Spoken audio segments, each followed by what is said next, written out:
With this 2 Series Gran Coupe model, BMW belatedly joins the market for compact four-door coupes that previously Mercedes had almost to itself with their CLA. It shares nearly all its engineering with the 1 Series hatch, which means it's primarily front-driven, but it's very much more aspirational. According to BMW, this 2 Series Gran Coupe will appeal to emotional extrovert people looking for an alternative to the traditional saloon.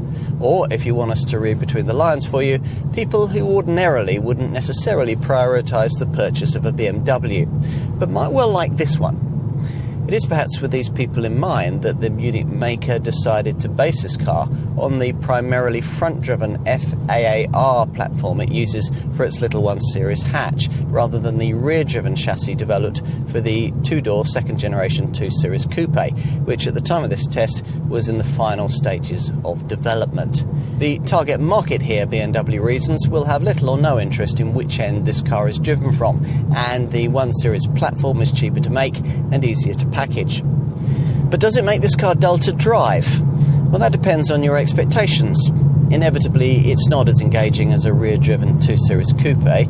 There's nothing quite like the appealing feel of being pushed through a bend rather than being pulled through it. And if this car had that, it'd enjoy a significant unique selling point over its Mercedes CLA arch rival. It still manages to shade that car dynamically though, thanks to precise, accurate steering and an agile willingness to change direction, which can deliver quick point-to-point driving times over twisty roads. That's helped by an engineering balance that gets within a fraction of achieving perfect 50-50 front-to-rear weight distribution, which is why the car feels so composed at speed through tight turns. In short, there's still enough here to please someone who likes their driving. Engine-wise, there's the usual lineup of units that BMW uses with its compact front-driven models, which means a 1.5-litre 3-cylinder petrol unit for the derivative at the foot of the range, the 140-horsepower 218i model. This can be had with optional 7-speed dual-clutch auto-transmission on request, and is decently efficient when it comes to WLTP-rated stats, managing a combined cycle reading of up to 49.6 miles to the gallon and a CO2 return of up to 130 grams per kilometre. Further up the lineup lie 3 2-litre models, the popular 150-horsepower 218D diesel, which can be had in manual or 8-speed auto forms, and the 2 top variants, the 190-horsepower 220D diesel we're trying here, and the 306-horsepower M235i petrol performance model, which is only offered with the 8-speed auto and gets BMW's X-Drive all-wheel drive system, along with the Torsen limited slip differential. You'll buy this car because of the way it looks, no question. Like most four-door coupes, this one is distinguished by frameless side windows and a swept-back silhouette, which makes the car look a fraction more compact than it actually is. And it offers plenty of overtaking presence. The large corner air intakes below the fog lamps hint at performance potential, while these slightly angled full LED headlights draw attention to the familiar BMW kidney grille, which extends almost the full width between those lights and features bars contoured with eye-catching vertical indentation.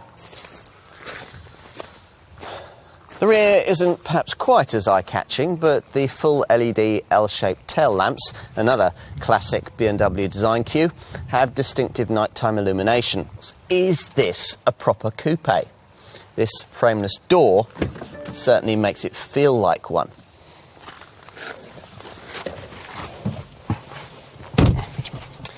But the slightly lower slung driving position that genre might lead you to expect doesn't really materialise once inside. Instead, cabin architecture from the 1 Series hatch has been carried over virtually unaltered. Still, that's not necessarily an issue because it's very nice indeed. No, it doesn't have the space-age feel of a Mercedes CLA with all its twinkling lights and screens, or the knurled, classy coolness of a sporty Audi A3 saloon. But as a quality compromise between these two approaches, the cabin here takes some beating. Soft-touch surfaces and the solid feel of all the fixtures and fittings is matched on plusher models caused by things like contrast stitching and these intricate extended lighting door panel strips. There's plenty of luxury segment technology too, particularly if you pay more for the Live Cockpit Professional package that we have here, which matches a 10.25-inch virtual instrument binnacle screen with a classy centre dash iDrive monitor of the same size. There's some clever stuff incorporated into this extra cost setup, including what BMW calls an intelligent personal assistant, which is there to answer questions you can voice to the car as you drive it.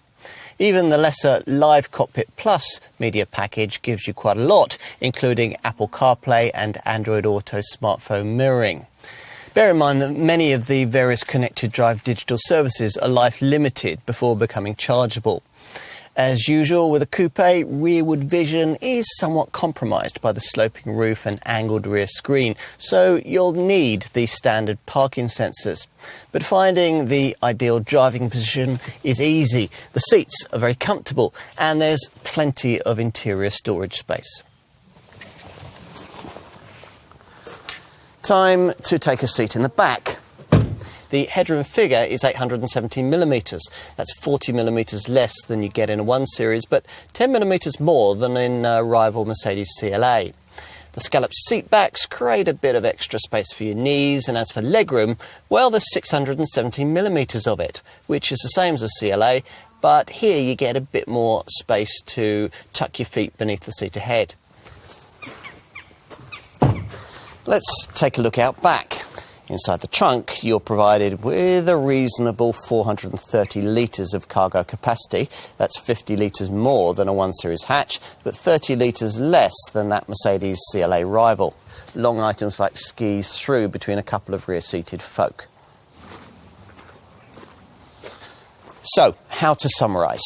Well, if you were already thinking of buying the 1 Series hatch, we'd encourage you to also consider this Gran Coupe because it's essentially the same car without much of a practicality downside and a considerably more stylish feel. Now, that in a nutshell sums up what this kind of car is all about. Late to this party BMW may be, but the brand has come ready to make an impact.